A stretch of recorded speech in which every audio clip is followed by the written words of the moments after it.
Bonjour à tous et bienvenue dans cette troisième vidéo-réponse à mon ami Taylor Swift. Non, pas Swift, Taylor Briand. Alors, sa dernière question était, et comme toujours, ce serait intéressant de savoir par où tes passions te font passer en ce moment, sur quelle langue te concentres-tu actuellement et pourquoi envisages-tu d'en apprendre d'autres? Alors, actuellement, j'apprends le russe. Pourquoi? Eh bien, je me suis rendu compte que c'est une langue assez utile. J'ai rencontré beaucoup de russophones d'Ouzbékistan, d'Ukraine, de Bulgarie, de Moldavie et également de Russie, bien sûr, lorsque j'étais à l'étranger. Et dans la majorité des cas, ces personnes ne parlaient pas du tout d'autres langues, pas du tout l'anglais. Donc, je me suis dit que ce serait intéressant d'apprendre le russe pour apprendre toujours plus sur certaines cultures étrangères, notamment les cultures en Asie centrale, mais également la culture en Ukraine, par exemple. Donc je me suis dit, je vais apprendre le russe. Euh, Comme j'ai appris le bulgare il y a 2 3 ans, le russe est beaucoup plus simple au niveau lexical. Euh, mais la grammaire est assez compliquée. Il faut comprendre ce système de déclinaison et ces aspects de mouvement dans une direction précise ou dans plusieurs directions, l'aspect perfectif-imperfectif qui existe également en bulgare. Euh, En réalité, j'y prête même pas attention en bulgare parce que je sais qu'il y a deux aspects, euh, par exemple, Deutsch, tu viens, et idvash, tu viens aussi. C'est le même verbe pour venir, mais dans certains cas, on utilise idvash, dans d'autres cas, on utilise doidesh. Ça dépend si c'est une action régulière ou si c'est une action qui a lieu une seule fois. C'est beaucoup de grammaire en fait. Donc j'apprends le russe, je maintiens le néerlandais parce que de temps en temps je rends visite à des amis aux Pays-Bas et c'est toujours chouette de parler en néerlandais. Euh, le bulgare aussi, je le maintiens en lisant. Ben, j'ai le livre ici. Attends un petit moment. En lisant, en lisant un livre que j'ai acheté à Stara Zagora, qui est une ville au centre de la Bulgarie. Donc ce livre-là qui a été écrit par le créateur de Facebook. C'est un peu un historique sur Facebook, qu'est-ce qui se passe, etc. Donc chaque page, je lis paragraphe par paragraphe et je souligne les mots que je ne connais pas et je les cherche et j'essaie de comprendre le texte. Ça se passe assez bien, sauf que comme c'est assez technique et que c'est une langue slave, ça prend beaucoup de temps. Il n'y a rien qui ressemble au français. Je sais pas, je peux prendre des mots, par exemple, zasechka, c'est une panne, par exemple une panne de courant. Ou putkrepa, c'est soutenir, ça ressemble pas du tout au français. Verolomen veut dire hypocrite. Donc on voit que euh, ici, bestemnenye, sans aucun doute, il y a très peu de liens entre les langues slaves et les langues romanes. Euh, Sauf les mots qui se terminent en sion, par exemple informatia, là on voit qu'il y a des liens. Donc voilà, je m'occupe de ces langues-là, j'ai ajouté le russe, et est-ce que je compte apprendre d'autres langues?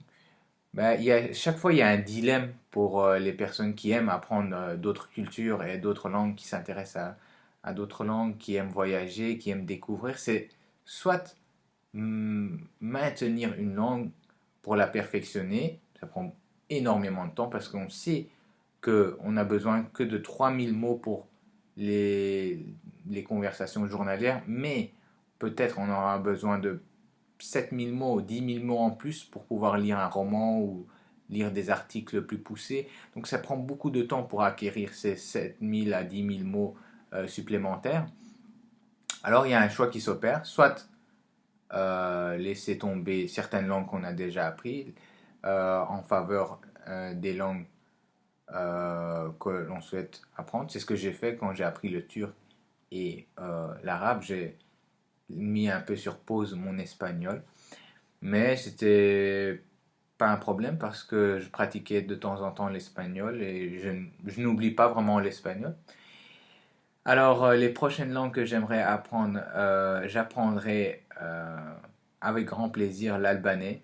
Euh, Au départ, je ne voulais pas apprendre l'albanais. Donc, pour les gens qui connaissent pas, c'est ce drapeau-là. J'ai été agréablement surpris lors de mon premier séjour en Albanie. Tout le monde m'avait dit que c'était un pays dangereux, qu'il y avait la mafia, qu'il fallait pas y aller, que c'était un pays sous-développé, etc. En fait, c'est des personnes qui n'avaient jamais été en Albanie qui me disaient ça. Pourtant, j'ai vu beaucoup de vidéos assez positives sur Facebook. J'ai regardé des blogs, tout le monde me disait que c'était super sur les blogs.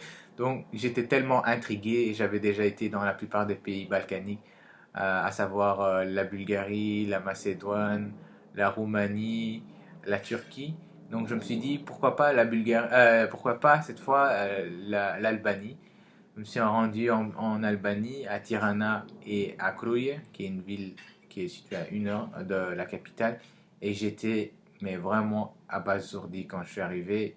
Franchement, c'était génial. L'Albanie, je conseille à tout le monde d'y aller. C'est vraiment un pays qui m'a vraiment touché. Les gens sont vraiment simples et très accueillants. Euh, Ils ne ressemblent pas du tout aux Slaves. Les Albanais ont un tempérament plutôt comme les Italiens, plutôt méditerranéens, alors qu'ils ne sont pas du tout sur la Méditerranée, ils sont sur la côte adriatique. Mais je vois qu'il y a beaucoup d'influence de l'Italie. Beaucoup de gens parlent italien s'ils ont plus de 30 ans. Alors j'aimerais apprendre l'albanais pour pouvoir communiquer en albanais. Je trouvais que la plupart même pas la plupart, tous les Albanais que j'ai rencontrés en Albanie étaient super sympas. Euh, Ça allait du vieux qui parlait pas un mot d'italien ni d'anglais. Je parlais plutôt en russe avec lui. C'était marrant, c'était du russe. Moi non plus, je parlais pas bien russe. Lui, c'était du russe un peu bricolé, mais on rigolait. Et c'était une chouette expérience. Je lui avais demandé où était le supermarché. Il m'avait amené dans des petites ruelles. Et bon, les ruelles étaient un peu sombres et ça faisait un peu peur. Et je me disais, oula, où il m'amène au fin fond de Tirana. Mais en fait, finalement, après 5 à 10 minutes de marche, il y avait vraiment un supermarché qui était caché dans les petites ruelles derrière. Et puis, toute ma vie, je me souviendrai de ce garde. On est passé devant, à 11 heures du soir, on est passé devant un bâtiment à Tirana. C'est un monument construit par des Japonais de forme un peu cubique comme ça, où on voit les arêtes. Et je ne sais pas exactement qu'est-ce que c'est assez nouveau. Je suis passé devant à 11 heures du soir. Et le garde qui était là, je ne sais pas qu'est-ce qu'il faisait, mais il m'a arrêté, il m'a dit, tiens, ça te dirait pas de visiter? Alors que le monument était déjà fermé depuis peut-être 3 4 heures, je pense, fermé aux visiteurs. Mais il m'a parlé en albanais, j'ai rien compris. J'ai demandé s'il parlait italien, anglais, n'importe quelle autre langue. Il m'a dit non, Chypre ou un truc comme ça. Donc il m'a dit albanais. J'ai dit ah, c'est tellement dommage que je n'ai pas pu parler avec cette personne-là. Mais il m'a fait rentrer dans le monument, il m'a pris des photos, on a commencé à parler en langage des signes. C'était vraiment marrant. Et ben, en général, je trouvais les gens vraiment actifs en Albanie. À minuit, ils jouaient au basket. Il y avait des écrans géants près du centre. Les gens ils regardaient Fast and Furious à minuit jusqu'à 2 heures du matin. Ils étaient relax. Tout le monde était au bar. Il y a une chouette ambiance à Tirana. Kruj, c'était plutôt une petite ville avec un château assez bizarre. C'est vraiment étonnant. C'est un pays vraiment à découvrir. Les paysages sont encore assez sauvages et le pays a vécu la dictature pendant je sais pas combien d'années, plus de 50 ans je pense. Donc c'est un pays qui était assez fermé, comme, un peu comme la Corée du Nord. Donc c'est vraiment intéressant de voir un pays comme ça en Europe et, et voir un peu les influences. Il y a une forte influence ottomane turque en Albanie. Donc, pour toutes ces raisons, je voudrais apprendre l'albanais. Et les Albanais que j'ai rencontrés ici en Europe, enfin, bon, les Balkans c'est aussi l'Europe, je veux dire en Europe occidentale, ils étaient mais vraiment très très sympas. on commençait à parler et puis on était parti pour 2 heures de conversation. Les gens sont vraiment très sympas. Donc je voudrais apprendre après le russe, je voudrais apprendre l'albanais et puis le hongrois aussi. Mais ça après l'albanais, je voudrais apprendre le hongrois. Je me suis rendu il y a un an à Budapest et j'ai vraiment aimé cette ville. Les gens étaient vraiment sympathiques. Les, les Hongrois sont pas tellement comme les Albanais. Ils ont pas tellement ce côté méditerranéen. Ils sont assez assez continentaux, je veux dire. Mais ils sont très sympas et très chouettes. C'est une ville à découvrir également et il y a beaucoup de gens qui parlent pas une autre langue à Budapest même les jeunes. Je demandais mon chemin, ils m'expliquaient en hongrois. Je me suis dit, ah zut, ce serait bien que j'apprenne le hongrois. Et pourquoi une autre raison serait que le hongrois linguistiquement est très intéressant. Les mots sont tout à fait nouveaux. Le mot restaurant se dit étterem ou quelque chose du style étterem. Je ne sais pas si je prononce bien, mais c'est vraiment intéressant d'avoir une langue européenne qui n'est pas indo-européenne et qui n'est liée à aucune autre langue des voisins. Elle n'est pas slave, elle n'est pas germanique, elle n'est pas. On dirait que c'est un trou en Europe, je veux dire, trou dans le sens linguistique, c'est-à-dire que c'est isolé, ça n'a aucun lien avec le slovaque ou le serbe, alors qu'ils sont voisins. Et je trouve ça vraiment intéressant. Donc je voudrais apprendre le hongrois et je trouve que c'est une très belle langue. Euh, j'ai dû faire des efforts là-bas pour dire Vicent la tachra. Après j'ai découvert qu'on pouvait dire Vislat, mais je préférerais dire Vicent la tachra pour dire au revoir. Et c'est chouette, on peut dire Sia pour dire bonjour à une personne et Sia Stock pour dire bonjour à plusieurs personnes. Cette manière de dire bonjour qui change entre personnes, c'est vraiment fascinant. Alors, à part ça, en Europe, est-ce que peut-être un jour apprendre un peu d'ukrainien, pour voir un peu les différences par rapport aux autres langues slaves. Il faut dire que je suis pas très attiré par les langues slaves occidentales, comme le slovaque, le tchèque et le polonais. Je trouve ces langues assez difficiles à apprendre et elles n'ont pas beaucoup de liens avec le bulgare ou le russe. Donc je préfère les langues orientales dans le groupe slave, comme l'ukrainien, le russe, le biélorusse. Et également, je voudrais revenir au serbe. Bon, j'ai des drapeaux un peu partout.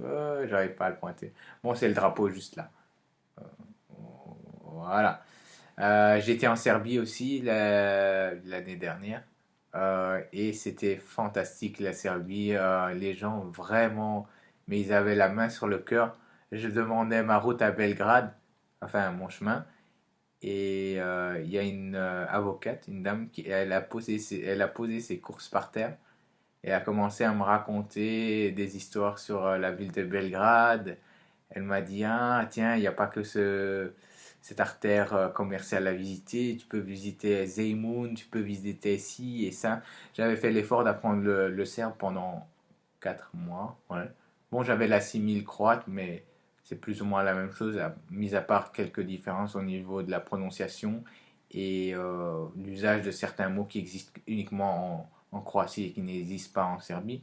Mais les langues sont quasiment identiques. Euh, c'est le yougoslave, on va dire. Et c'était magnifique en Serbie. C'est un pays qui m'a fasciné, c'est-à-dire c'est un pays européen qui vit encore à un rythme assez lent. Les gens marchent lentement, tout est lent en fait, et ça fait du bien de vraiment aller en Serbie et de décompresser et de vivre d'une manière plus décontractée. Euh, et les gens sont heureux parce que ils savourent les petites choses du quotidien.